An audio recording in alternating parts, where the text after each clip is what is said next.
이 시간 주시는 하나님 말씀은 예레미야 31장 27절부터 40절까지의 말씀입니다. 구약성경 1102쪽입니다.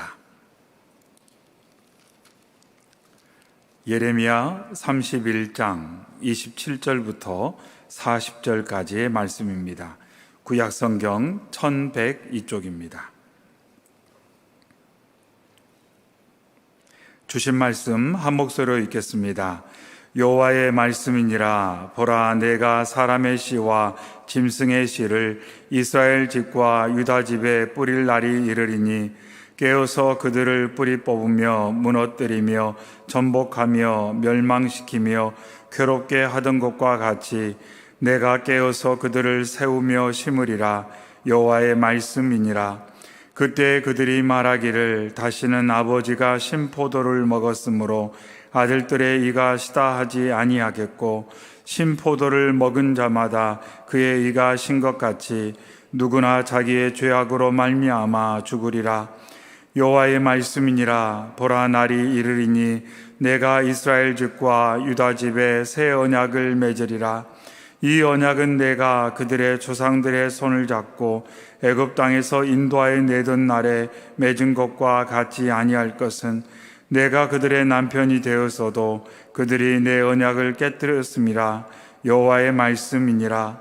그러나 그날 후에 내가 이스라엘 집과 맺을 언약은 이러하니 곧 내가 나의 법을 그들의 속에 두며 그들의 마음에 기록하여 나는 그들의 하나님이 되고 그들은 내 백성이 될 것이라. 여호와의 말씀이니라. 그들이 다시는 각기 이웃과 형제를 가리켜 이르기를 너는 여호와를 알라 하지 아니하리니 이는 작은 자로부터 큰 자까지 다 나를 알기 때문이라. 내가 그들의 악행을 사하고 다시는 그 죄를 기억하지 아니하리라. 여호와의 말씀이니라. 여호와께서 이와 같이 말씀하셨느니라. 그는 해를 낮의 빛으로 주셨고 달과 별들을 밤의 빛으로 정하셨고 바다를 뒤흔들어 그 파도로 소리치게 하나니 그의 이름은 만군의 여호와니라. 이 법도가 내 앞에서 패할진대 이스라엘 자손도 내 앞에서 끊어져 영원히 나라가 되지 못하리라. 여호와의 말씀이니라. 여호와께서 이와 같이 말씀하시니라. 위에 있는 하늘을 측량할 수 있으며 밑에 있는 땅의 기초를 탐지할 수 있다면 내가 이스라엘 자손이 행한 모든 일로 말미암아 그들을 다 버리리라. 여호와의 말씀이니라. 보라, 날을 이르리니 이 성은 하나넬 망대로부터 모퉁이에 이르기까지 여호와를 위하여 건축될 것이라. 여호와의 말씀이니라. 측량줄이 곧게 가렙 언덕 밑에 이르고 고아로 돌아 시체와 재의 모든 골짜기와 기드론 시내에 이르는 모든 고지 곧 동쪽 미문의 동부통이로부터 이르기까지 여호와의 거룩한 곳이니라. 영원히 다시는 뽑거나 전복하지 못할 것이니라. 아멘.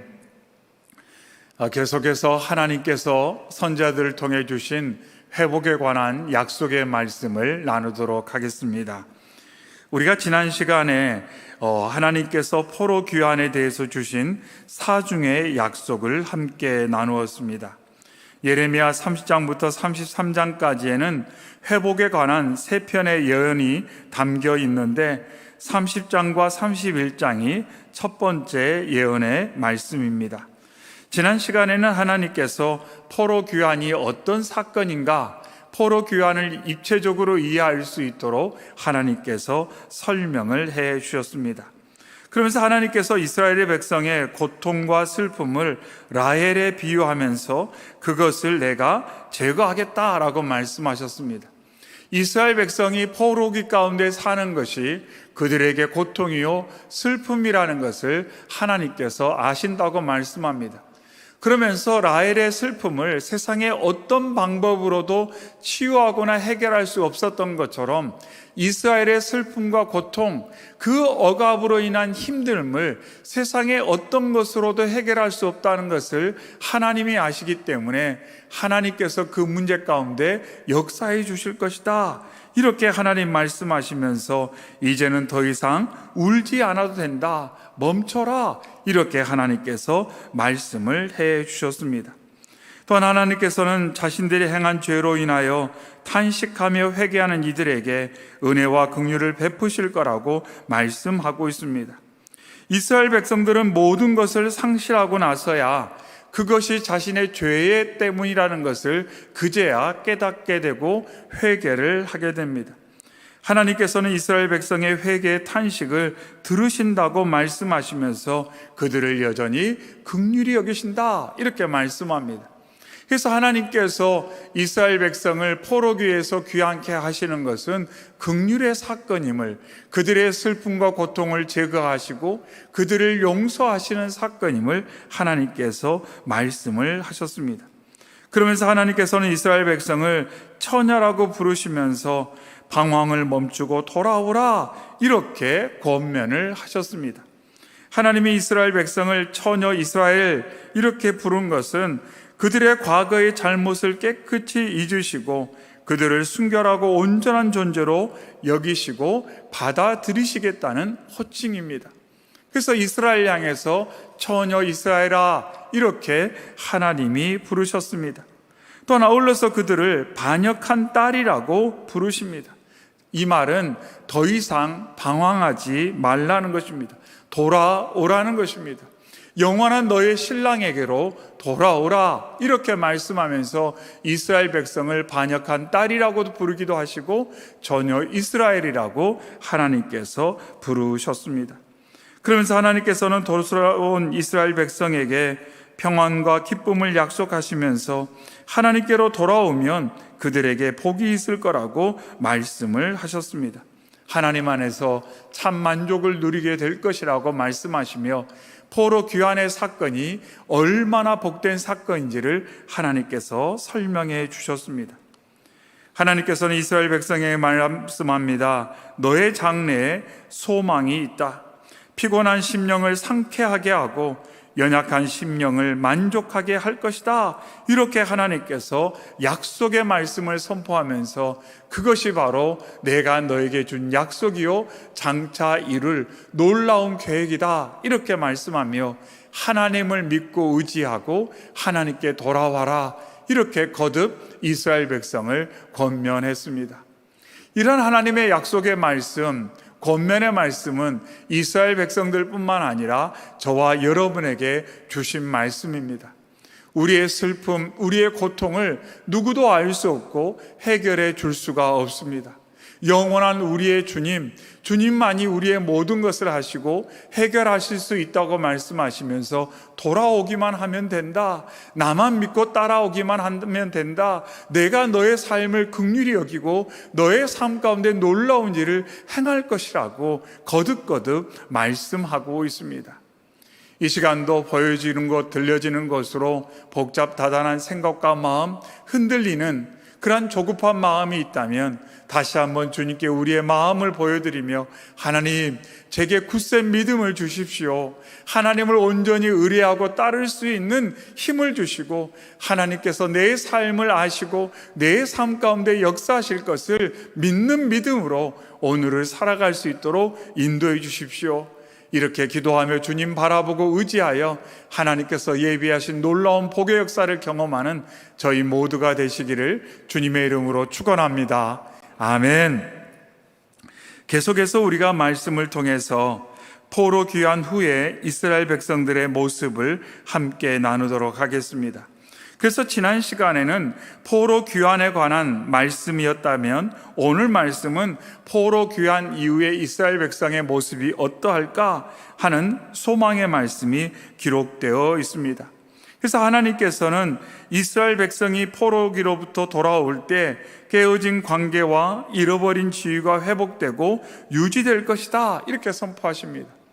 마치 탕자가 허랑방탕하게 살다가 자신의 연약함을 인정하고 돌아왔을 때가 아버지가 아무것도 묻지 않고 그를 환영해주고 그를 맞아주면서 그의 잃어버린, 그가 상실한 모든 것을 회복시켜 주었던 것처럼 하나님께서 그러한 역사를 이루어 주시겠다라는 내용이 오늘 본문 말씀 가운데 기록이 되어 있습니다.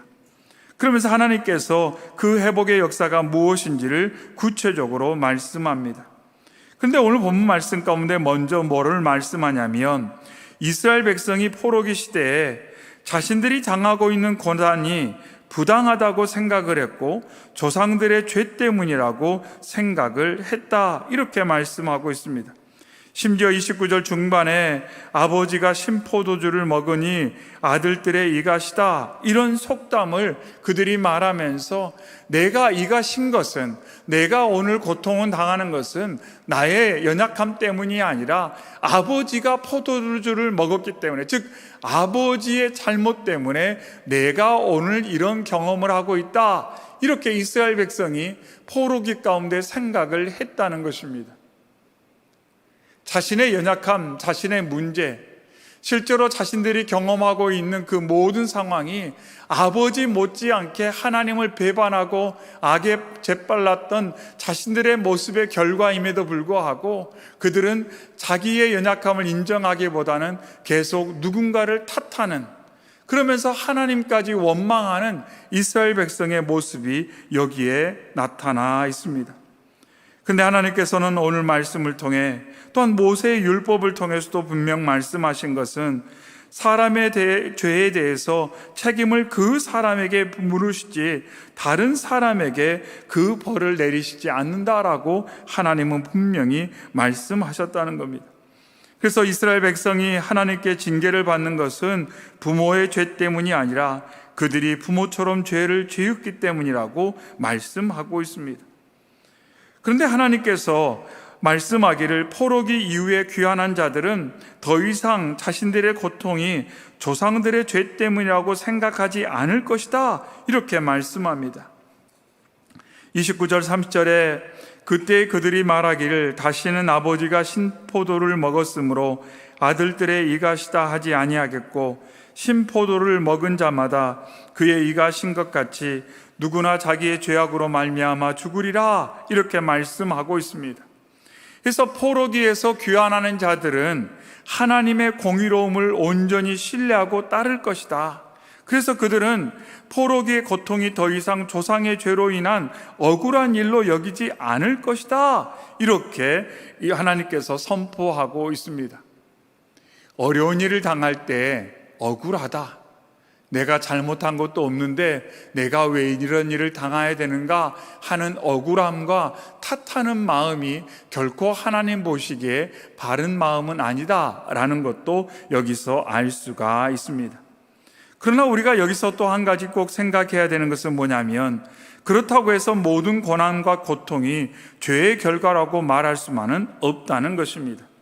본문 말씀에서는 선명하게 드러납니다. 이스라엘의 패망과 포로기는 불신앙과 죄악에 대한 징계다라고 분명 말씀하시며, 그 징계를 통해 이스라엘 백성을 새롭게 하시고 회복시키시는 하나님을 말씀하고 있습니다.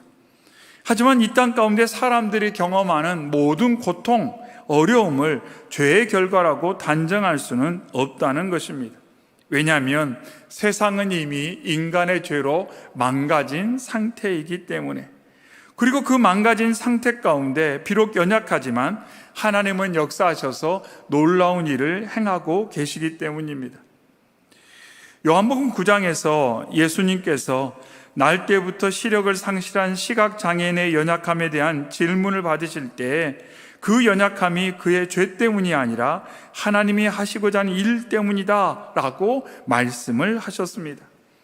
요한복음 9장 1절부터 3절에 예수께서 길을 가실 때에 날 때부터 맹인된 사람을 보신지라. 제자들이 물어 이르되 랍비여, 이 사람이 맹인으로 난 것이 누구의 죄로 인함이니까? 자기니까 그의 부모니까? 예수께서 대답하시되 이 사람이나 그 부모의 죄로 인한 것이 아니라 그에게서 하나님이 하시는 일을 나타내고자 하심이라, 이렇게 응답하셨습니다. 그래서 예수님께서는 한 사람의 연약함, 그의 문제를 단순히 그 사람의 죄, 그 부모의 죄로 이해하고 판단하려는 제자들의 시도를 막으시면서 그를 통해서는 하나님의 일이 나타날 것이다, 이렇게 말씀을 하셨다는 것입니다. 그래서 단순한 공식으로 모든 상황을 일방적으로 해석하기는, 풀어낼 수는 없다라고 분명히 말씀하고 있습니다. 중요한 것은 내 안에 이해할 수 없는 연약함이 있거나 부족함이 있거나 삶의 공고함이 있거나 어려움이 있을 때 그것을 내 스스로 판단하는 것이 아니라 그 상황을 가지고 하나님 앞에 나아가면 그것이 나의 연약함 때문에 일어난 일인지, 하나님의 영광을 위한 하나의 도구로서 일어나는 사건인지, 아니면 우리의 삶 가운데 그렇게 일어날 수 있는 그러한 일인지, 그런 것들에 대해서 하나님의 말씀과 진단과 도우심과 역사를 우리가 누릴 수 있다, 이렇게 말씀하고 있습니다. 중요한 것은 속단이 아닙니다. 판단이 아닙니다. 이유가 아닙니다. 중요한 것은 어떤 상황에서라도 그 상황을 내 스스로 이런 거야 라고 판단하는 것이 아니라 하나님께 가지고 나아 하나님의 진단을 받고 하나님의 도우심을 누리는 것, 그것이 중요함을 오늘 말씀은 정확히 일러주고 있습니다. 그러면서 포로기에서 귀환한 이스라엘 백성은 그들의 고통이 죄의 결과라는 것을 인정하고 더 이상 부당하다고 생각하지 않고 회개하며 하나님 앞에 겸손히 서게 된다, 이렇게 말씀을 하고 계십니다. 그러면서 이처럼 포로기의 고통을 죄의 결과로 인정하고 겸손히 회개하는 자들의 삶 가운데 회복의 역사가 있을 것이다 라고 말씀하십니다. 27절에 여호와의 말씀이니라, 보라 내가 사람의 씨와 짐승의 씨를 이스라엘 집과 유다의 집에 뿌릴 날이 이르리니 깨어서 그들을 뿌리 뽑으며 무너뜨리며 전복하며 멸망시키며 괴롭게 하던 것과 같이 내가 깨어서 그들을 세우며 심으리라, 여호와의 말씀이니라, 이렇게 선포하고 있습니다. 그래서 하나님께서 여기서 하나님이 장차하실 회복의 역사를 뭐라고 말씀하면, 내가 이스라엘 집과 유다의 집에 사람의 씨와 짐승의 씨를 뿌리겠다, 이렇게 말씀하고 있습니다. 여기서 뿌리다는 것은 농부가 씨를 뿌리는 것을 의미합니다. 그래서 하나님께서 이스라엘을 다시 거룩한 땅에 심을 것이다, 그리고 그들의 생업이 풍성하게 될 것이다, 약속하신 말씀입니다. 하늘의 밀이 떡일떡일 져서 아름다운 열매를 맺는 것처럼 하나님께서 이스라엘 백성을 다시 약속의 땅에 심고 그들을 풍성하게 번영할 수 있도록 하나님께서 복을 주실 것이다, 이렇게 말씀하고 있습니다. 그들이 죄악 가운데 하나님을 버릴 때에 하나님께서 그들을 뽑고 무너뜨리고 전복하고 멸망시키고 괴롭혔지만 이제 하나님께로 겸손하게 돌아왔을 때 그들을 세우며 그들을 심겠다, 이렇게 하나님께서 말씀을 하고 있습니다.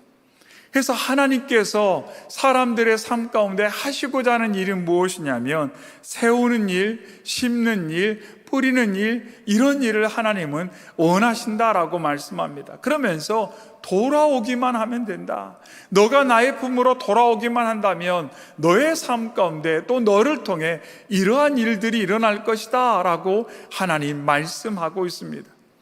하나님께 돌아온 자들이 하나님 안에서 복을 누리게 되고 그들의 삶이 세워지고 그들의 삶이 은혜의 자리에 심겨지게 될 것이다. 물된 동산에 세워진 나무처럼 시절을 쫓아 열매를 맺게 될 것이다, 청청하게 될 것이다, 이렇게 하나님께서 말씀을 하고 있습니다. 그러면서 하나님께서 한 걸음 더 나아가 그들과 새 언약을 맺겠다, 이렇게 말씀하십니다. 31절에 여호와의 말씀이니라, 보라 날이 이르리니 내가 이스라엘 집과 유다 집에 새 언약을 맺으리라, 이렇게 말씀합니다. 여기서 새 언약이라고 말할 때 새는 한 번도 사용해 보지 않고 한 번도 보지 못했던 전혀 새로운 것을 말하고 있습니다. 완전히 새로운 언약, 사람들이 한 번도 경험해 보지 못한 새로운 언약을 맺겠다, 너와 내가 그런 언약을 맺을 것이다, 하나님께서 말씀을 하고 있습니다. 그러면서 이전의 언약과 어떻게 다른지를 설명하십니다. 32절에 이 언약은 내가 그들의 조상들의 손을 잡고 애굽 땅에서 인도하여 내던 날에 맺은 것과 같이 아니할 것은 내가 그들의 남편이 되었고 그들이 내 언약을 깨뜨렸음이라 여호와의 말씀이니라 이렇게 선포합니다. 여기서 눈길을 끄는 표현이 있는데 손을 잡고라는 표현입니다. 손을 잡고.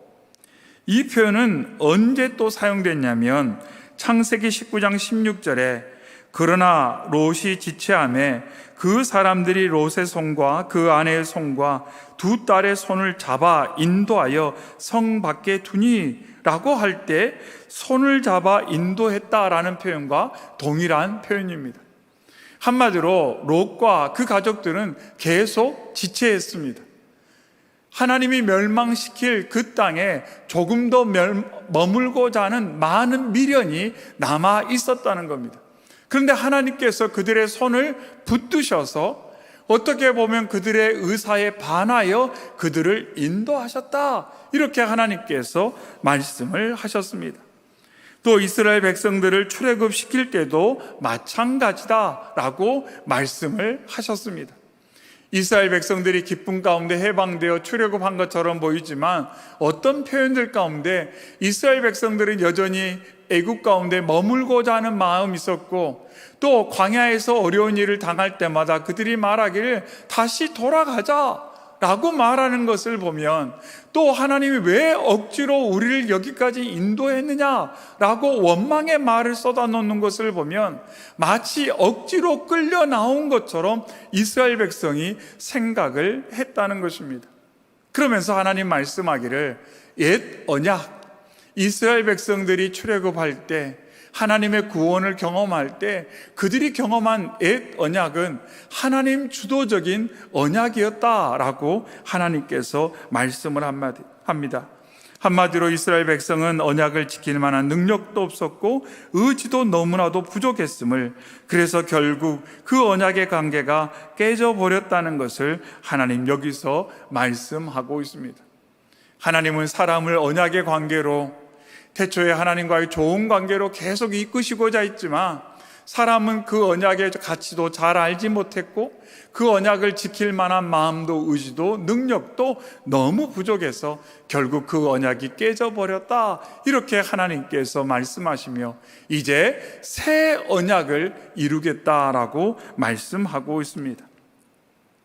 그런데 새 언약의 특징에 대해서 뭐라고 말씀하냐면 33절에 그러나 그날 후에 내가 이스라엘 집과 맺을 언약은 이러하니 곧 내가 나의 법을 그들의 속에 두며 그들의 마음에 기록하여 라고 말합니다. 옛 언약, 즉 모세를 통해 이스라엘 백성들이 맺었던 그 언약은 사람의 마음에 새긴 언약이 아니라 돌판에 기록된 언약이었습니다. 그러면서 그것이 이스라엘 백성들에게 잘못 이해되면서 옛 언약은 외적 행위에 치중하는 언약이었습니다. 그러다 보니 사람의 내면의 변화는 잘 일어나지 않고 점차 하나님을 의식은 하되 두렵고 불편한 관계 가운데 형식적이고 외식적인 삶을 살게 되는 결과가 되어버렸음을 말씀하면서 이제 너와 내가 맺는 새 언약은 돌판에 새기는 언약이 아니라 너의 마음판 가운데 새겨지는 언약이다, 이렇게 하나님께서 말씀을 하고 있습니다. 새 언약은 돌판에 새겨지는 것처럼 보이지는 않지만 우리의 마음 깊은 곳에 새겨진 놀라운 언약이다, 이렇게 말씀을 하고 있습니다. 바울사도도 고린도후서 3장 4절에 또 돌판에 쓴 것이 아니요 오직 유혹의 마음판에 하나님의 영으로 쓴 것이다, 이렇게 말씀합니다. 즉 성령이 우리 안에 오시면 우리의 마음판 가운데 하나님이 새 언약의 그 관계를 선포하시고 그것이 새겨지게 된다, 이렇게 거듭 말씀을 하고 있습니다. 그리고 이러한 언약이 맺어질 때에 33절 하반에 나는 그들의 하나님이 되고 그들은 내 백성이 될 것이다 라고 말씀합니다. 이 언약을 통해 하나님께서 그렇게 이루시고자 했던 언약의 관계가 온전히 성취될 것이다. 돌판에 새긴 언약으로서는 이 언약의 관계가 완전히 생취되지 못했는데 성령을 통해 마음판에 새긴 그 언약, 하나님의 은혜의 언약, 그 언약을 통해서 결국 하나님과 사람의 관계가 온전히 회복될 것, 이루어질 것에 대해서 하나님께서 말씀을 하고 있습니다. 결국 하나님께서 언약을 통해 지향하고 목적하시는 바가 무엇인지를 알 수가 있습니다. 그래서 하나님과 우리가 마치 남편과 아내, 신랑과 신부의 관계처럼 서로 연합하고 서로 알고 서로 하나가 되는 관계, 그것을 하나님께서 이 언약을 통해 이루시고자 한다는 것을 다시 한번 강조하고 있습니다.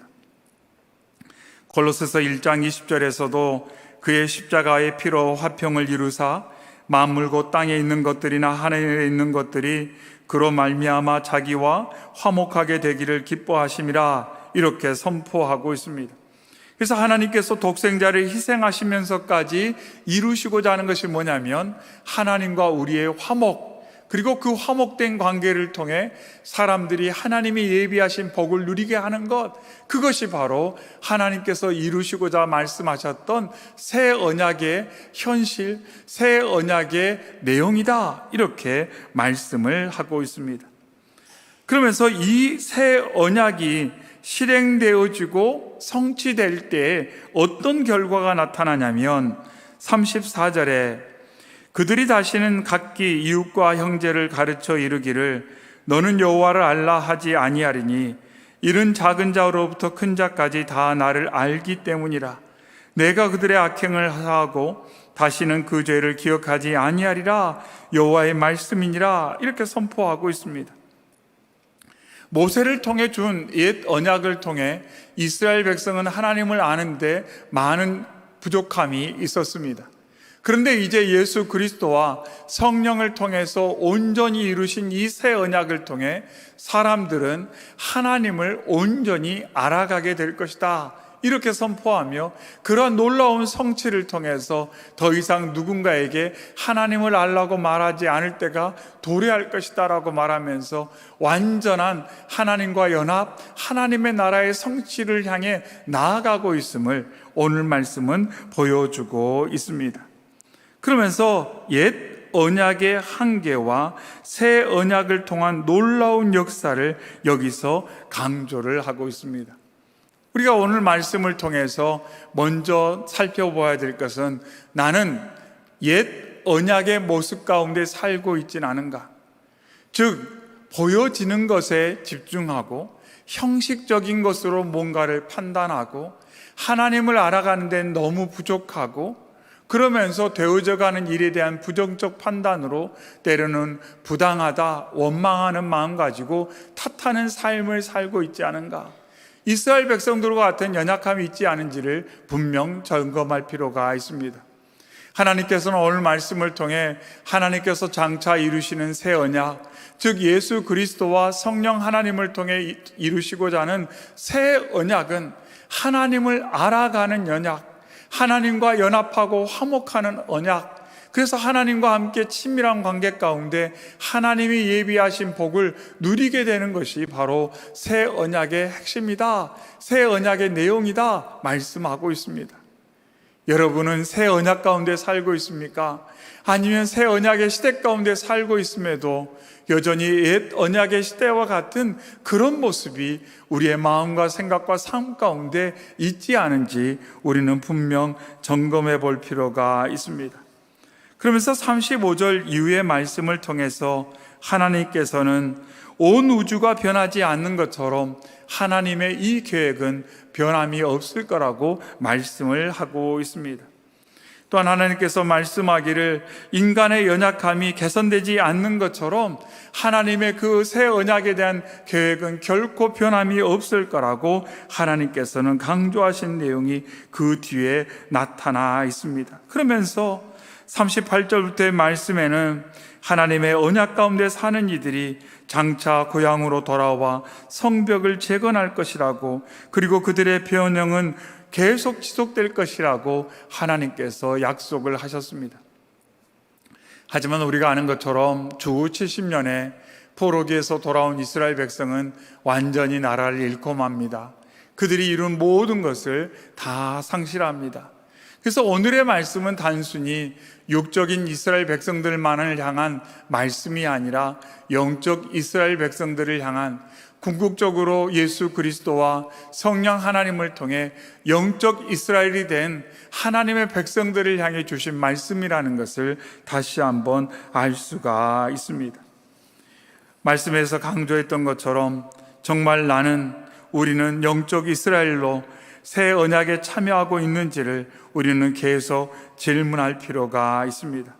하나님께서는 말씀합니다. 새 언약 가운데 사는 이들을 하나님께서 세우시고 심으시고 그들의 삶 가운데 놀라운 일을 이루시겠다고 말씀하고 있습니다.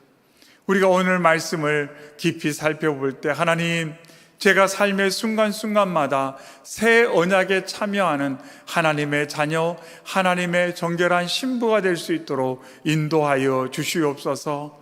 하나님과 연합하게 하시고 하나님과 동행하게 하시고 하나님과 화목하는 관계 가운데 하나님을 온전히 알아감으로 말미암아 보여지는 것, 들려지는 것, 경험하는 것으로 쉽게 판단하지 않고 어떠한 상황 중에도 하나님을 믿는 믿음 안에서 확신을 가지고 오늘 힘있게 살아가는, 내 삶이 결코 세상 사람들이 말하거나 판단하는 것처럼 잘못될 가능성이 있는 삶이 아니라 하나님께서 보장하시고 하나님께서 이끄시는 삶, 미래가 확실한 삶이라는 것을 믿고 나아가는 새 언약의 주인공 되시기를 주님의 이름으로 축원합니다.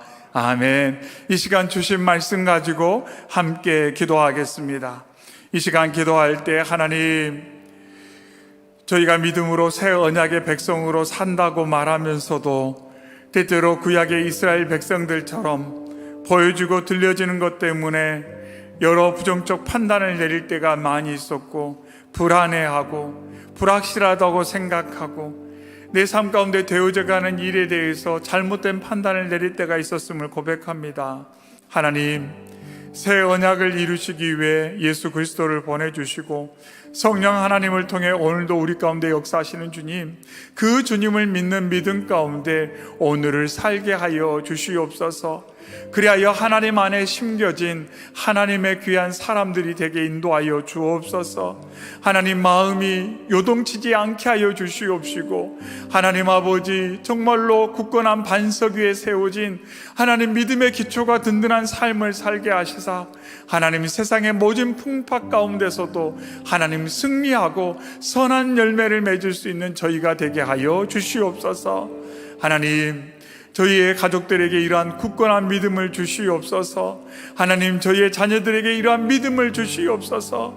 하나님, 어렵고 힘든 일을 만났다고 하나님 의심의 구름에 휩싸여서 요동치 않게 하여 주옵시고, 그럼에도 하나님이 붙드시고 합력하여 선을 이루시며 하나님의 영광의 도구로 삼으실 줄 알고 믿고 나아가는 믿음의 자녀들이 될 수 있도록 힘을 더하여 주시고, 그 하나님의 자녀들의 삶 가운데 주님 구체적으로 응답하시고 역사하여 주시옵소서. 이러한 기도 제목 가지고 우리의 연약함 주님께 맡겨드리며 함께 주여 외치고 함께 기도하며 나아가겠습니다. 주여!